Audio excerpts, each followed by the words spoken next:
He was the square-jawed survivor of American cinema.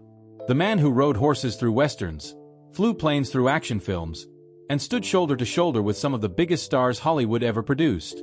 To audiences, Kurt Russell was durability itself, a steady presence, a performer who seemed physically built for the screen. But the public version of Kurt Russell was always incomplete. Behind the image of the confident leading man was a boy who grew up inside the machinery of Hollywood before he understood what it would cost him. A child pushed into studio work before most children learn how to ride a bicycle. A teenager who believed his life would belong to baseball, not cameras. And before he turned 25, that second dream collapsed in a single moment. A torn rotator cuff. A career in professional baseball suddenly gone. Years of work erased before it ever truly began. The man people saw later, calm, controlled, successful, was built on top of a quieter set of realities. The pressure of child stardom, the silent panic of losing a lifelong dream, and the strange loneliness that follows someone who has lived inside fame since childhood. The price of glory in Hollywood rarely shows itself immediately. It appears slowly, in long workdays, in injuries that never fully heal, in relationships strained by schedules and distance, in the quiet erosion that comes with decades under lights, cameras, and public expectation. By the time Russell reached his 70s, the public still saw the same tough figure they remembered from films. But the body behind that image had already endured decades of physical strain. Horse riding accidents, stunt injuries, the constant that comes with action roles performed over 40 years. And time has its own pace. No one outruns it. What does it mean for a man to spend 70 years inside the same industry that shaped his childhood? What happens when the identity the world knows is only a fraction of the life actually lived? And how does someone confront aging after decades of being remembered as permanently strong? Before we begin this story, take a moment and leave a like on the video. Not for the celebrity image, but as a small tribute to the long, complicated life behind it. Because the story of Kurt Russell does not begin with fame. It begins long before the cameras. He was born on March 17, 1951, in Springfield, Massachusetts. His father, Bing Russell, worked steadily in television and Western films during the 1950s and 1960s. His mother, Louise Julia Russell, had a background in dance and performance. The household Kurt grew up in was not wealthy in the traditional sense, but it revolved around the entertainment industry. Scripts, studio conversations, long drives to television sets. For many children, Hollywood existed as something distant. For Kurt Russell, it was simply part of daily life. His father often worked in Western television shows, including appearances in series like Bonanza. The work was steady but unpredictable. One month could bring regular income. The next could bring silence from studios. In the early 1960s, the American television industry was expanding quickly. Studios needed child actors. Reliable ones were rare. Many families living near Hollywood quietly introduced their children to casting offices, hoping a director might remember them. Kurt Russell was only a boy when he first appeared in front of a camera. His first credited role came in the television western The Travels of Jamie McPheeters in 1963. He was 12 years old. The job was small, but it placed him inside the professional system of studio work. Child actors during that period worked under strict legal guidelines, but the reality of the work was still demanding. Early call times, repeated takes under hot lights, hours spent waiting quietly between scenes. Many children who entered Hollywood during the 1960s left the industry before adulthood. Studies conducted later by child labor researchers found that a large percentage of child actors struggled with identity and career stability once their childhood roles ended. Russell's father understood that risk. Bing Russell had spent enough years around Hollywood to see how easily the industry could discard young performers. So he did something unusual. He pushed his son toward sports. Baseball became the center of Kurt Russell's childhood. The routine was simple and physical. Early morning practices, batting drills, long afternoons at local fields. For Russell, the field offered something the studio could not. The rules were clear. Effort produced visible results, and success came from repetition rather than luck. By the time he reached high school age, Russell had developed real talent as a baseball player. Scouts noticed his arm strength, his speed in the outfield, the possibility that he might someday move into professional leagues. Yet the acting work continued. In 1966, Russell signed a long-term contract with the Walt Disney Company. At the time, Disney was still producing a steady stream of family films built around young actors. Russell quickly became one of the studio's most reliable teenage performers. He appeared in films such as The Computer Wore Tennis Shoes and The Strongest Man in the World. These films were light, comedic productions aimed at young audiences. The work paid well. It also created a strange situation. By the early 1970s, Kurt Russell was both a working Hollywood actor and a serious baseball prospect. His schedule often moved between two completely different environments. One day he stood on film sets under studio lighting. The next he practiced with baseball teams trying to climb through the minor league system. Few people inside Hollywood understood how serious he was about the sport. Russell joined the minor league system affiliated with the California Angels organization. The early stages of minor league baseball are physically demanding and financially unstable. Players travel long distances on buses. Salaries are low. Many athletes leave the system within a few seasons. But Russell pushed forward. For him, baseball was not a hobby. It was the future he imagined for himself. Acting had begun as something his family introduced him to. Baseball felt like something he chose. Then the injury happened. During a minor league season in the early 1970s, Russell suffered a torn rotator cuff while playing. For an outfielder whose throwing arm was essential, the injury was devastating. Medical treatment for rotator cuff tears in that era was far less advanced than it is today. Rehabilitation was slow and uncertain. For many athletes, the injury ended careers completely. Russell tried to recover, but the strength in his shoulder never returned to the level professional baseball demanded. Just like that, the dream he had built through years of training disappeared. In later interviews, Russell rarely described the injury with dramatic language. But losing a lifelong athletic goal before age 25 leaves a deep psychological mark. Many athletes who experience career-ending injuries report a long period of identity confusion afterward. Who are you when the future you imagined no longer exists? Russell faced that question quietly. Acting, once secondary, became the only remaining path. But Hollywood had its own complications. By the mid-1970s, Russell had another problem. He was no longer a child actor, and he was not yet recognized as a serious adult performer. The transition between those identities destroys many careers in the film industry. For a period of time, casting calls slowed. Directors saw him as the former Disney teenager, not a leading man. The statistics behind acting careers are harsh. Only a small percentage of performers who begin in childhood successfully transition into adult roles. Many disappear from the industry entirely. Russell came close to joining that group. He took smaller roles, television appearances, guest spots in series that paid the bills but did little to rebuild his reputation. Those years were quieter than most people realize. Behind the scenes, he was trying to rebuild a career that had started too early and now risked ending too soon. The strange reality of Hollywood is that timing often decides everything. Talent alone rarely determines success. For Kurt Russell, the real turning point would not arrive until the late 1970s. And when it did, it came through a director who saw something different in him, something the studios had overlooked. But that moment had not arrived yet. In the early part of his adult life, Kurt Russell was simply a former child actor with a failed baseball career, searching for stability in an industry known for discarding people quickly. The rise would come later. But first came the years of uncertainty. And those years quietly shaped the man the world would eventually recognize. The turning point arrived quietly, almost without announcement. In the late 1970s, Kurt Russell was still moving through Hollywood without a clear identity. Casting directors remembered him as the cheerful teenager from Disney Productions. Producers were uncertain whether audiences would accept him as an adult leading man. Hollywood has always been an industry of labels. Once an actor receives one, it can take years to remove it. Russell was approaching 30. For many actors, that age represents the moment when a career either stabilizes or disappears. At that exact moment, he crossed paths with a director who had a very different vision. That director was John Carpenter. Carpenter was not interested in Russell's past with family comedies. He was looking for someone who could carry tension, authority, and quiet menace on screen. Someone audiences would believe in a dangerous situation. In 1979, Carpenter cast Russell in the television film Elvis, where Russell portrayed Elvis Presley. It was an unexpected decision.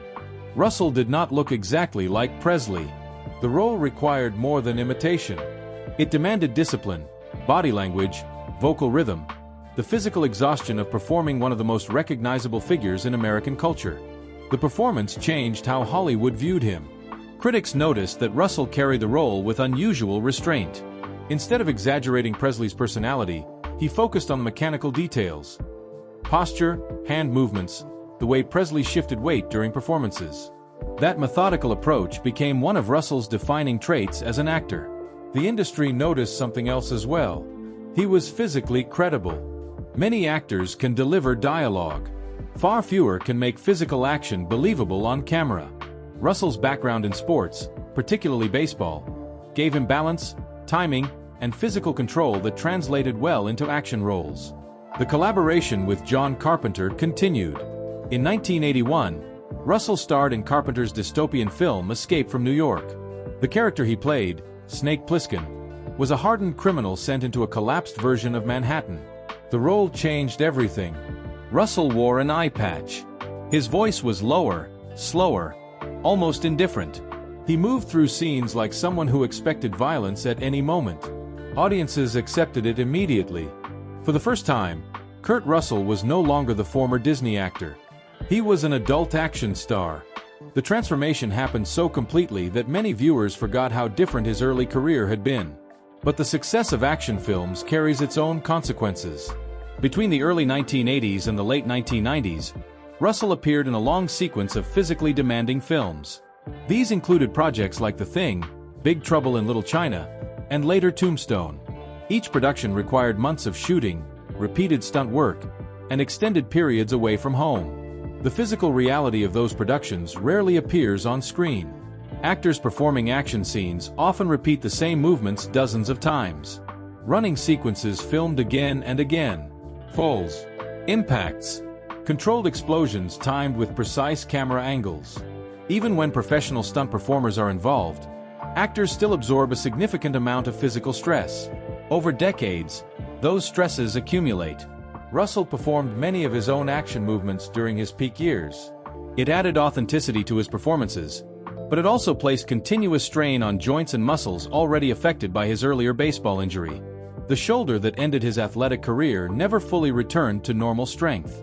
Action filmmaking did not improve it. In interviews years later, Russell spoke casually about minor injuries. Strained backs, pulled muscles, bruised ribs.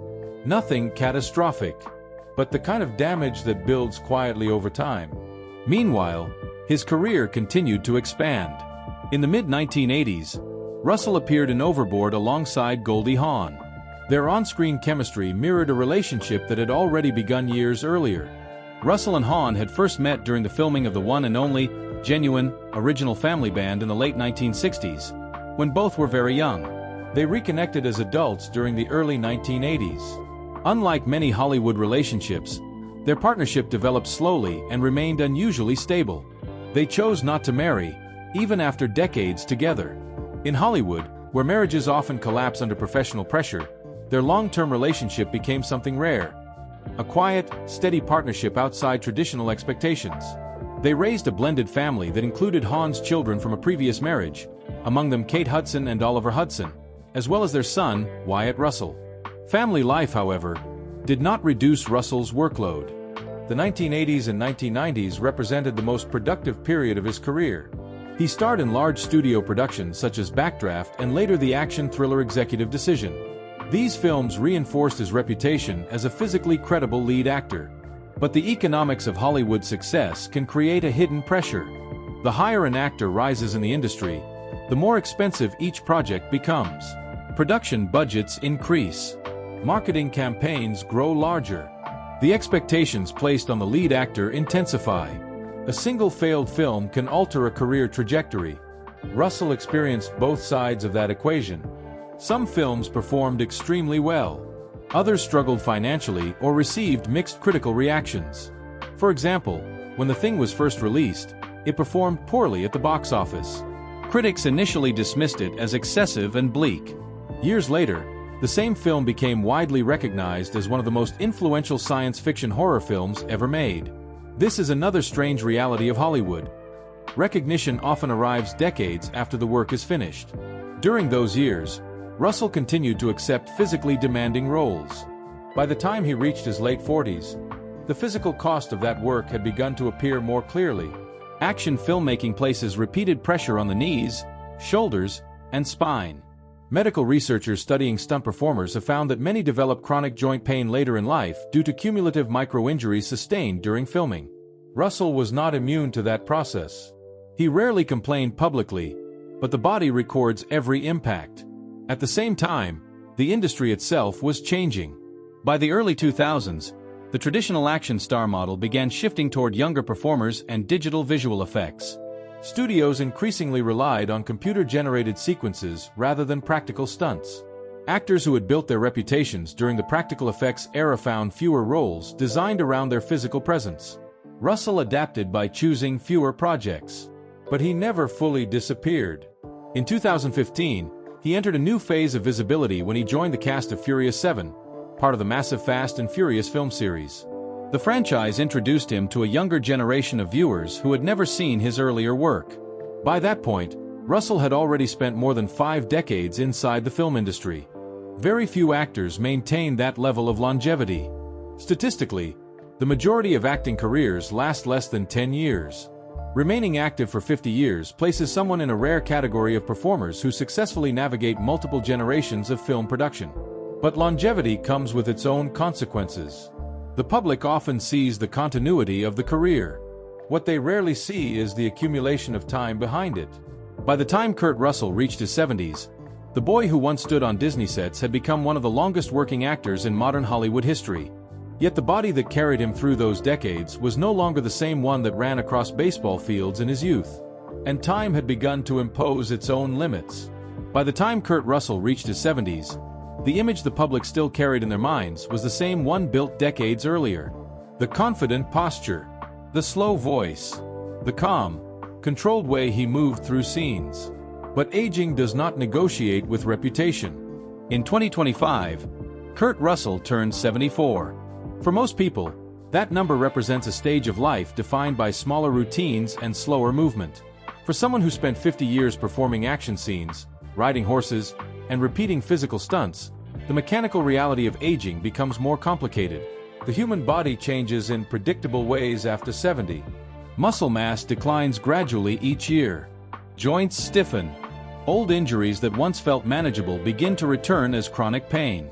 Orthopedic studies show that shoulder injuries, especially rotator cuff damage like the one Russell suffered during his baseball career, often resurface decades later as limited mobility and weakness. For Russell, the shoulder that ended his professional baseball dream never disappeared from his physical life. A rotator cuff tear alters how the arm moves permanently. Even when repaired or strengthened through therapy, the joint rarely regains its original flexibility. Over time, surrounding muscles compensate. Those muscles eventually fatigue. That is the slow mathematics of aging. People who worked with Russell during his later productions have described a man who still carries himself with discipline. His posture remains straight, his voice steady, but the pace is different now. Filming schedules adjust around older actors in subtle ways. Fewer night shoots, more breaks between scenes, camera angles designed to reduce physical strain. None of this appears on screen. The audience still sees the finished performance. Behind the scenes, the day moves more carefully. Russell's daily life today is far quieter than the decades when he moved between film sets. He and Goldie Hawn divide their time between homes, including a long-standing property in Colorado where they spend extended periods away from the constant machinery of Hollywood. The routine is simple. Morning coffee, reading scripts when they arrive, occasional travel for film work or industry events, long periods spent with family. After decades of production schedules, the quieter rhythm is intentional. Many actors struggle with retirement or reduced workloads. Their identity becomes tied to the constant movement of the industry. Scripts arriving, meetings scheduled, cameras rolling. Russell appears to have adjusted differently. His background outside Hollywood, sports, flying, mechanical hobbies, created other anchors in his life. He has long maintained a serious interest in aviation and holds a pilot's license, something he began pursuing years earlier. Flying requires concentration, precision, and discipline. In many ways, it mirrors the focus that once drew him to baseball. It is another environment where results depend on preparation rather than applause. Yet aging continues to move forward. Medical statistics show that by age 74, roughly 1 in 3 adults experiences some level of arthritis in major joints. For people who spent decades performing physically demanding work, the rate can be higher. Old stunt injuries, hard falls from earlier films, the repetitive stress placed on knees and hips during action scenes. All of it remains stored in the body. Russell has never built his public image around discussing pain or decline. His interviews remain measured, even light-hearted. But those who observe actors closely know how the industry adjusts its expectations as performers grow older. Roles change. The camera begins to frame wisdom rather than speed, authority rather than physical power. In recent years, Russell has taken roles that rely less on movement and more on presence. One example was his portrayal of Ego in Guardians of the Galaxy Volume 2. The performance allowed him to appear in a major modern franchise without the relentless physical demands that defined his earlier career. Technology helped shape that role as well. Digital effects allowed the character to exist in environments that would once have required extensive stunt work. This shift reflects a broader change in filmmaking. Actors who once carried films through physical performance now share that responsibility with visual effects technology. The industry evolves. The actors adapt or step aside. Russell has done both, continuing to appear in select projects while gradually stepping away from the pace that defined his middle years. Family life has become central during this period. His son, Wyatt Russell, has built his own acting career, appearing in films and major television productions. Watching a child enter the same industry often creates mixed emotions for veteran actors. They understand both the opportunity and the instability. Russell has spoken about offering advice but allowing his son to navigate the profession independently. Meanwhile, his relationship with Goldie Hawn continues into its 5th decade. Long-term partnerships in Hollywood are statistically rare. Industry studies have repeatedly shown that divorce rates among actors and performers often exceed national averages due to travel schedules and professional pressures. Russell and Hawn avoided many of those patterns by maintaining a relatively private life away from the center of Los Angeles whenever possible. They chose stability over constant publicity. In recent years, the public has occasionally reacted with strong emotion when new photos or appearances of Russell surface online. The reaction follows a familiar pattern that often occurs when audiences confront the aging of actors they remember from earlier decades. Viewers compare the current image to the version they remember from films like Escape from New York or Tombstone. The difference can feel shocking. Hair turns white. Skin loosens. The physical intensity of youth fades. But that transformation is universal. What makes it emotionally powerful in Russell's case is the length of time audiences have watched him. Most people first saw him decades ago. Some remember him as a teenager in Disney productions. Others remember the hardened anti-hero roles of the 1980s. Watching someone age across multiple generations forces viewers to confront the passage of time in their own lives as well. Russell himself has addressed this reality with a calm perspective. In interviews, he has explained that longevity, not constant fame, became the real achievement of his career. Remaining active across 6 decades requires adaptation, patience, and an unusual tolerance for uncertainty. Very few performers manage it. Statistically, the majority of actors who appear in film or television productions do not work consistently for more than a handful of years. The entertainment industry produces thousands of hopeful careers for every one that lasts half a century. Russell's career crossed that threshold long ago. Yet the final stage of life brings a different type of reflection. At 74, the distance between childhood and the present becomes almost difficult to measure. The boy who walked onto a television set in 1963 could not have imagined the decades that would follow. The baseball fields. The shoulder injury that erased one dream. The years of uncertainty after Disney. The moment when a director named John Carpenter offered a role that changed everything. The long run of films. The injuries absorbed quietly on sets. The family that formed outside the spotlight. The gradual slowing of time. A life like that does not resolve into a single emotional conclusion. It simply continues, moving from one stage into another. Today, Kurt Russell lives largely outside the frantic rhythm of the industry that shaped his childhood. He appears when he chooses. He works when a role interests him. The rest of the time, he lives the quieter existence that many actors spend their entire careers chasing. Morning routines, conversations with family, occasional flights, scripts read slowly instead of urgently. For viewers who grew up watching him on screen, the sight of him today can feel unexpectedly emotional. Not because of tragedy, but because of time. Time changes every face. Time slows every body. And time eventually carries even the strongest figures into a different stage of life. Kurt Russell's story is not defined by a single dramatic fall or scandal. Instead, it is a long sequence of physical realities. Early work, lost dreams, decades of performance, and the gradual arrival of age. That quiet progression may be the most honest ending possible. Because after 70 years inside Hollywood, the man audiences once knew as an action star has become something else entirely. A survivor of time itself.